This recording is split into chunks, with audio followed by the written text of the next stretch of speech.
Browser पे net के माध्यम से आप अश्लील चीजें देख रहे हैं और आप इसमें आपका नंबर प्राप्त हुआ है और आपके खिलाफ मुकदमा लिखा गया है और आप इसको क्लोज कराना चाहते हैं तो इस नंबर पे संपर्क करें।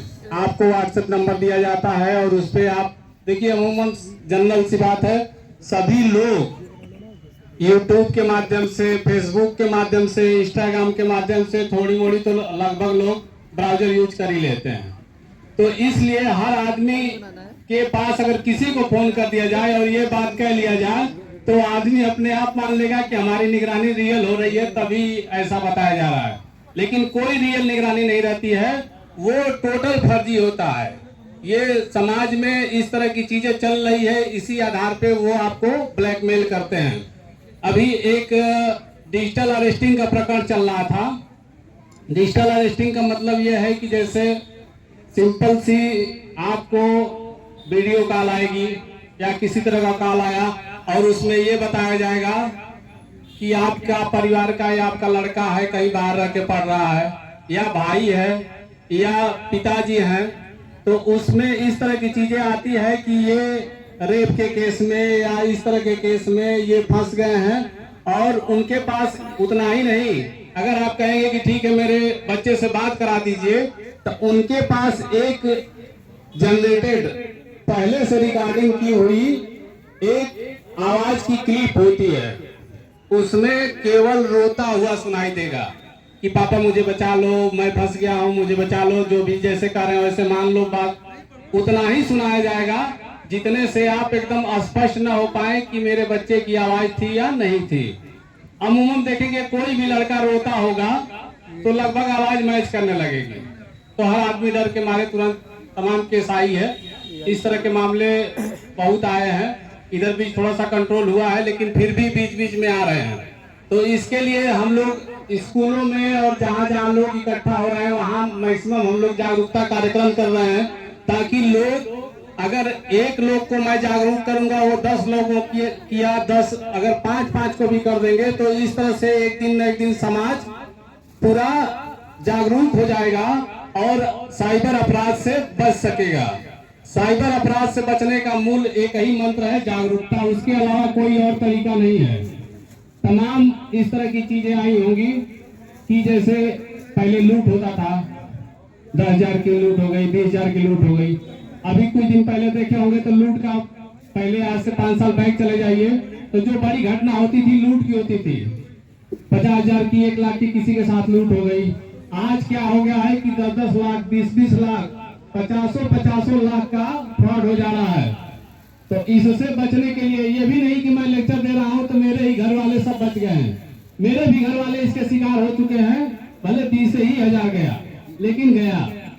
तो मैं इसलिए, जबकि मैं पर डे जितना भी जागरूकता कार्यक्रम करते हैं या जो भी अपराध आते हैं, तो एक मेरा फैमिली ग्रुप बना हुआ है, उस ग्रुप में मैं डालता भी रहता हूँ। उतना कुल प्रयास करने के बाद भी एक लोग हमारे परिवार से 20,000 रुपए के ठगी के शिकार हो गए थे। हालांकि उसमें से कंप्लेन हमने तुरंत करवाया तो 12,000 रुपया वापस दिया गया, 7-8 हजार वो फंसा पड़ा है। तो मेरा कहने का बस मतलब यही था कि सारे लोग जागरूक रहिए, ताकि किसी तरह की अगर कोई प्रलोभन देता है कि इतने रुपए का आपने बोनस जीता है, मैसेज आता है, हमारे पर भी मैसेज आता है, तो किसी भी तरह के बहकावे में आपको नहीं आना है, किसी तरह के लालच में नहीं आना है। जो ही आप लालच के शिकार हो जाएंगे तो ही साइबर के शिकार हो जाएंगे। अगर आप लालच नहीं करेंगे कि नहीं, अगर जैसे अभी 2-4 प्रकार इस तरह का है, घर बैठे जॉब के नाम पे, जैसे पेंसिल जो नटराज की पेंसिल आती है, उसका फेसबुक पे ऐड आता है। ऐड इसलिए डालते हैं कि वहां से आपको लगेगा कि 15,000 20,000 हम तो घर बैठे जॉब पा जाएंगे। उस 15-20 हजार के चक्कर में वो उस पे अप्लाई कर देते हैं। जब अप्लाई करेंगे तो उसमें करना क्या रहता है कि जब वो व्हाट्सएप से आपको मैसेज आएगा, फिर उसके बाद वो कहेंगे कि आपको इसकी रजिस्ट्रेशन करने के लिए इतने रुपए 599 या 400, कुछ छोटे अमाउंट से पहले फंसाते हैं। जैसे मछली पकड़ने वाला जैसे चारा डालता है, उसी तरह से वो भी एक चारा डालते हैं। फिर आप मान लीजिए 599 का आपने दे करके रजिस्ट्रेशन करा लिया, फिर वो बताएगा कि देखिए आपका जो काम है वो 20,000 की सैलरी वाला है और इसका इतना टैक्स लगेगा, फिर ये आई कार्ड का चार्ज है, ये जो आपके पास जो सामान जाएगा उसका ट्रांसपोर्ट खर्च है।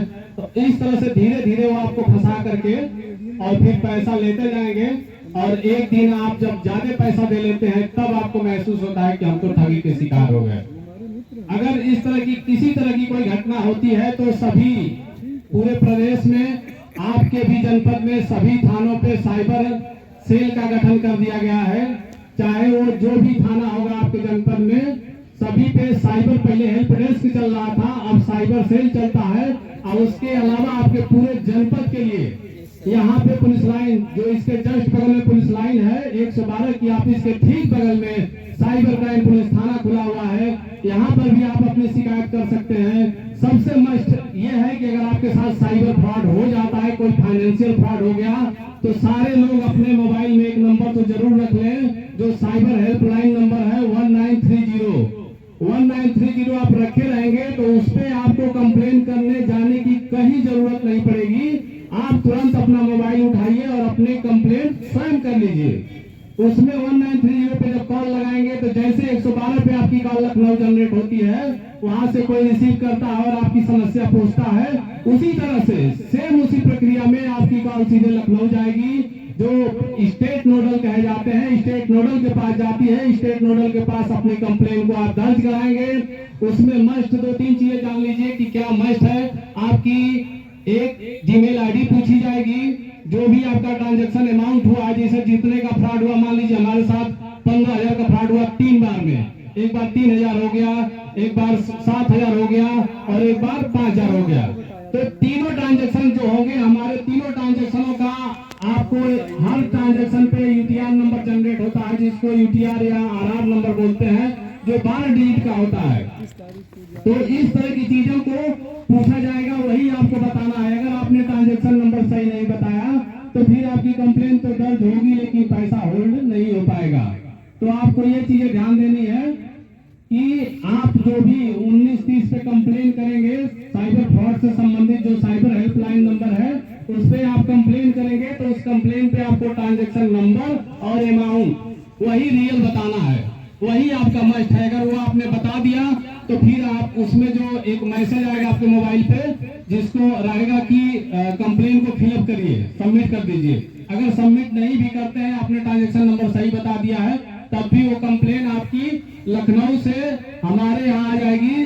आपके जनपद के जो नोडल साइबर क्राइम का थाना है, ये नोडल माना जाता है, तो हमारे पास आती है। फिर हम देखते हैं कि आपका थाना कौन सा है, लोकल थाना, उस थाने पे हम ट्रांसफर कर देते हैं। तो इस तरह से, और वो जो मैसेज होता है 1930 पे आपके कंप्लेन का, वो सभी बैंकों के नोडलों को बाई चैनल चला जाता है। जैसे मेरा पीएनबी का अकाउंट है और मेरे पीएनबी के साथ फ्रॉड हुआ और मेरा पैसा की जो फ्रॉड किया उसने एसबीआई में ले लिया, तो फिर हमारा जो मैसेज, मैं 1930 पे जो कंप्लेन किया हूं, तो फिर हमारा पीएनबी वाला ब्रांच जो है, उसके जो नोडल है वो बताएंगे कि कहाँ पैसा गया है, और उस पे पोर्टल पे अपडेट करते हैं और फिर उस पे एक्शन एसबीआई लेती है। अगर पर हो गया तो फिर उससे जिसमें गया है, मान लीजिए